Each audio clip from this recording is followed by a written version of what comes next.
எருசலேமின் அடைக்கப்பட்ட பொன்வாசல். இயேசு வரக்கூடாது என்று செய்யப்பட்ட மாபெரும் சதி. பைபிள் உடைக்கும் பதைக்கும் ரகசியம். 2500 வருடங்களுக்கு முன்பே எழுதப்பட்ட தீர்க்க தரிசனம். அந்த வாசல் ஏன் கற்களால் அடைக்கப்பட்டது? மனித மூளையை உலுக்கும் அசைக்க முடியாத உண்மை. ஜீசஸ் காலிங் டிவியின் பைபிளில் மறைந்திருக்கும் 1000 மாபெரும் மர்ம முடிச்சுகள் நிகழ்ச்சிக்கு இயேசு கிறிஸ்துவின் நாமத்தினாலே உங்களை வரவேற்கிறேன். அடைக்கப்பட்ட அந்த பொன் வாசலின் பதைக்கும் ரகசியங்கள், இயேசுவை மறைக்க நினைத்த பிசாசின் சதியும் உடைந்த மர்மமும். எருசலேம் உலக சரித்திரத்தின் மையப்புள்ளி. மாபெரும் தேவாலயம் அமர்ந்திருந்த அந்த பழைய எருசலேம் நகரத்தை சுற்றி ஒரு பிரமாண்டமான மதில் சுவர் இருக்கிறது. அந்த சுவரில் மொத்தம் 8 மாபெரும் வாசல்கள் உள்ளன.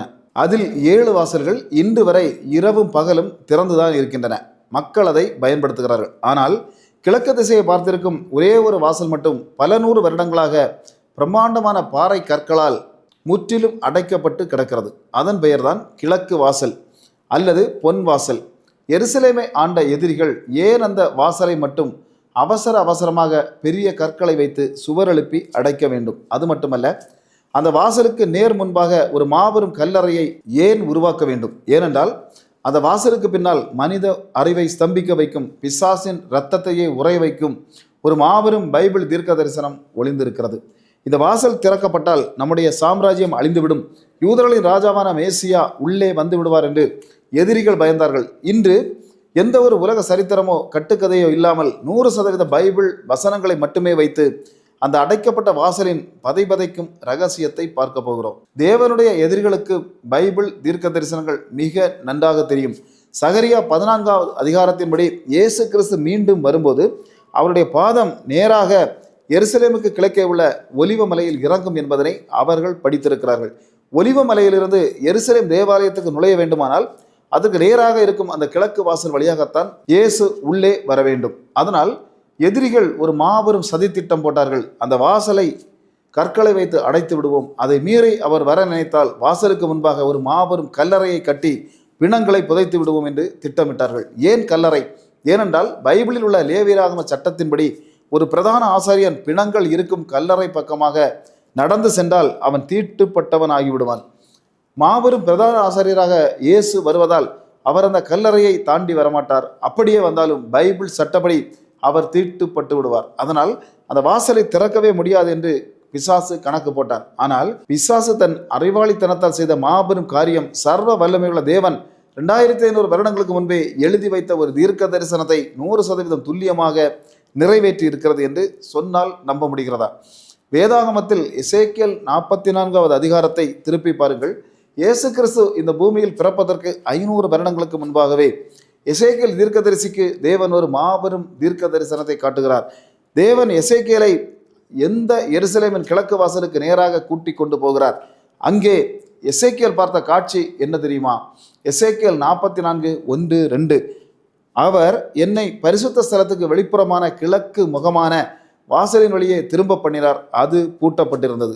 அப்பொழுது கர்த்தர் என்னை நோக்கி, இந்த வாசல் திறக்கப்படாமல் பூட்டப்பட்டிருக்கும், ஒருவரும் இதன் வழியாய் உட்பிரவேசிப்பதில்லை. நன்றாக கவனியுங்கள். எதிரிகள் இந்த வாசலை அடைத்து விட்டோம் என்று பெருமை பிடித்து கொண்டிருக்கிறார்கள். ஆனால் அவர்கள் அடைப்பதற்கு பல 100 வருடங்களுக்கு முன்பே தேவன் முன்குறித்தபடிதான் இந்த வாசல் அடைக்கப்பட்டிருக்கிறது. இந்த வாசல் பூட்டப்பட்டிருக்கும், இனி ஒரு மனிதனும் அதன் வழியாக பிரவேசிக்க முடியாது என்று தேவன் ஆணித்தரமாக ஒரு மாபெரும் தடை உத்தரவை போடுகிறார். ஏன் அந்த வாசல் அடைக்கப்பட வேண்டும்? அதற்கான காரணத்தை தேவன் அடுத்த வரியிலேயே சொல்லுகிறார். அதை கேட்டால் மெய் சிலிர்க்கும். தேவன் ஏன் இந்த வாசலை அடைக்க சொன்னார் தெரியுமா? எசேக்கியேல் 44:2. இஸ்ரேலின் தேவனாகிய கர்த்தர் இதன் வழியாய் உட்பிரவேசித்தார், ஆகையால் இது பூட்டப்பட்டிருக்க வேண்டும் என்றார். ஒரு நிமிடம் யோசியுங்கள். இஸ்ரேலின் தேவனாகிய கர்த்தர் இதன் வழியாய் உள்ளே சென்று விட்டார். அதனால்தான் வாசல் அடைக்கப்பட வேண்டும் என்று தேவன் கட்டளை கொடுக்கிறார். எப்போது தேவன் அந்த வாசல் வழியே உள்ளே சென்றார்?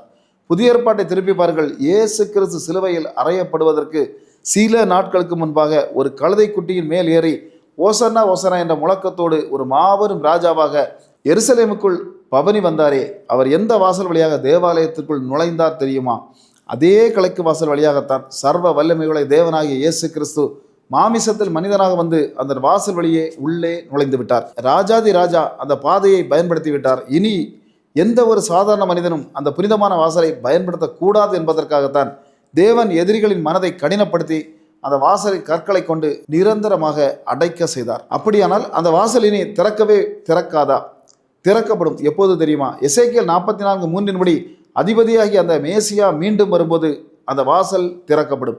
அர்மகதோன் யுத்தத்தின் போது இயேசுவின் பாதம் ஒலிவமலையில் இறங்கும் போது மாபெரும் பூகம்பம் உண்டாகி ஒலிவமலை 2ஆக பிளக்கும் என்று நாம் பார்த்தோம். அதே பூகம்பத்தில் தான் பிசாசு தந்திரமாக வாசலுக்கு முன்பாக கட்டி வைத்திருந்த அத்தனை கல்லறைகளும் வெடித்து சிதறும். அந்த வாசலை அடைத்து வைத்திருக்கும் மாபெரும் பாறை கற்கள் எல்லாம் சுக்குநூறாக உடைந்து விடும். சங்கீதம் 24:7 அன்றைக்கு தான் 100% நிறைவேறும். வாசல்களே உங்கள் தலைகளை உயர்த்துங்கள், அனாதி கதவுகளே உயருங்கள், மகிமையின் ராஜா உள்ளே உட்பிரவேசிப்பார். ஆம், எந்த மனிதனாலும் திறக்க முடியாத அந்த பொன் வாசல் மாபெரும் ராஜாவாகிய இயேசு கிறிஸ்து 2வது முறை வரும்போது தானாகவே உடைந்து விடும். தானாகவே உடைந்து அவருக்கு வழியை உருவாக்கும். பிசாசின் எந்த தந்திரமும் தேவனுடைய வார்த்தையை ஒரு நாளும் தடுக்கவே முடியாது. இதுதான் பைபிள் உடைக்கும் அசைக்க முடியாத அடைக்கப்பட்ட வாசலின் உண்மை. அடைக்கப்பட்ட வாசலின் அந்த பொன் வாசலின் பதவதைக்கும் ரகசியத்தையும் தேவன் அதை எப்படி திறப்பார் என்பதனையும் நாம் பார்த்தோம். ஆனால் இங்கே மனித மூளையை ஸ்தம்பிக்க வைக்கும் ஒரு மாபெரும் அதிர்ச்சி காத்திருக்கிறது. அந்த கிழக்கு வாசல் திறக்கப்பட்டால் அது நேராக எருசலேம் தேவாலயத்திற்குள் தான் செல்ல வேண்டும். ஆனால் இன்று நீங்கள் எருசலேமுக்கு போய் பார்த்தால் அங்கே யூதர்களின் தேவாலயமே இல்லை. ஒரு ரோமானியர்களால் பல 100 வருடங்களுக்கு முன்பே இடிக்கப்பட்டு இன்று வேறு ஒரு கட்டிடமாக இருக்கிறது. ஆனால் அந்தி கிறிஸ்து தேவனுடைய ஆலயத்தில் உட்கார்ந்து தன்னை தேவன் என்று காண்பிப்பான் என்று பைபிள் ஆணித்தரமாக சொல்கிறது. 2 தெசலோனிக்கேயர் 2:4 தேவாலயமே இல்லாத போது அந்தி கிறிஸ்து எப்படி தேவாலயத்தில் உட்கார முடியும்? அப்படியானால் இயேசு வருவதற்கு முன்பாக அங்கே 3வது தேவாலயம் கட்டப்பட்டே ஆக வேண்டுமா? அந்த தேவாலயத்தை கட்டுவதற்கான ஆயத்தங்கள் ரகசியமாக நடந்து கொண்டிருக்கிறதா? அடுத்த வீடியோவில் எருசலேமில் கட்டப்பட போகும் 3வது தேவாலயத்தின் பதைபதைக்கும் ரகசியங்களை 100% வசன ஆதாரங்களோடு உடைக்கப் போகிறோம். இது உங்களை அதிர வைக்கும். தொடர்ந்து காத்திருங்கள். மகாராஜனும் மகாதேவனுமாகிய இயேசு கிறிஸ்து சீக்கிரம் வருகிறார். மாரநாதா இயேசுவே வாரும். கர்த்தர் உங்களை ஆசீர்வதிப்பாராக. ஆமேன், ஆமேன்.